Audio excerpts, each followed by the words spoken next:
Communism అంటే లైబ్రరీలో చదువుకునే పుస్తకం కాదు, ప్రజల పక్షాన పోరాడే చైతన్యమని ముఖ్యమంత్రి రేవంత్ రెడ్డి అన్నారు. కమ్యూనిస్ట్ సిద్ధాంతం ఇంకా పెరగాలి, ఆలోచన పరిధి కూడా మారాలని అభిప్రాయపడ్డారు. సిపిఐ సీనియర్ నేత సుధాకర్ రెడ్డి సంస్మరణ సభలో రేవంత్ రెడ్డి పాల్గొన్నారు. ఈ సందర్భంగా సురవరం సేవలు గుర్తు చేశారు. కేంద్రంలో ఏ ప్రభుత్వం దిగిపోయినా దానికి కమ్యూనిస్టులే కారణమని అన్నారు. కమ్యూనిస్టులు అంటేనే ప్రతిపక్షమని చెప్పుకొచ్చారు. తీసుకుంటామని కీలక ప్రకటన తీసుకొచ్చారు.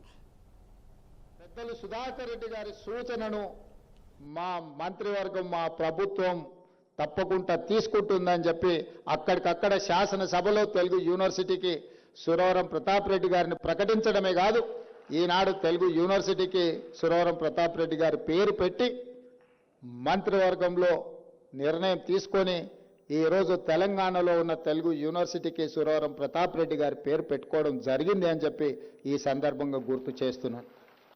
ప్రజలు ఎన్నుకున్న ముఖ్యమంత్రిగా ప్రజల చేత గౌరవింపబడే వ్యక్తుల యొక్క పేర్లు, వాళ్ళ చిరునామాలు శాశ్వతంగా ఈ తెలంగాణలో ఉండాలి.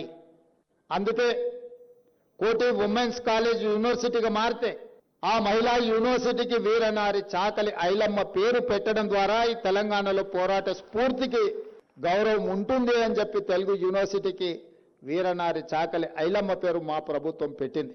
ఈరోజు మనం తీసుకునే నిర్ణయాలు ఏవైనా ప్రజలకు ఉపయోగపడే విధంగా ఉండాలి. జాతీయ స్థాయిలో జరుగుతున్న రాజకీయ పరిణామాలు మనం అందరం గమనిస్తున్నాం. వన్ నేషన్ వన్ ఎలక్షన్ అనేది అది వన్ నేషన్ వన్ ఎలక్షన్ కాదు, one person one party election.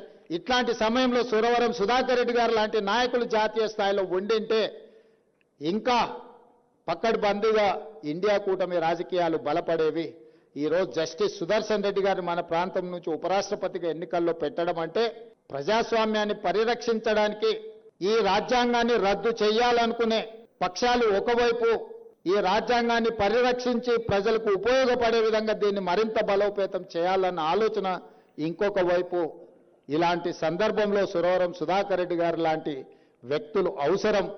అందుకే ఈరోజు జాతీయ రాజకీయాలలో సిద్ధాంతం ముసుగులో అధికారాన్ని పదిలం చేసుకోవాలని, రాజ్యాంగాన్ని మార్చాలన్న ఆలోచనే కాదు, ఈరోజు ఎన్నికల కమిషన్ను కూడా వాళ్ళ రాజకీయ పార్టీలో పొత్తులో భాగస్వాములుగా మారుస్తున్నారు.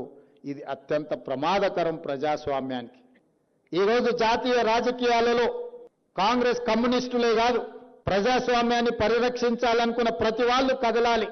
మాకేం నష్టం లేదు, మాకేం కష్టం రాదు అని మౌనంగా ఉంటే ఈ ప్రజాస్వామ్యానికే ప్రమాదం ఏర్పడే పరిస్థితులు ఈ దేశంలో ఉన్నాయి. ఈ విపరీతమైన పోకడలు మన దేశానికి మంచిది కాదు.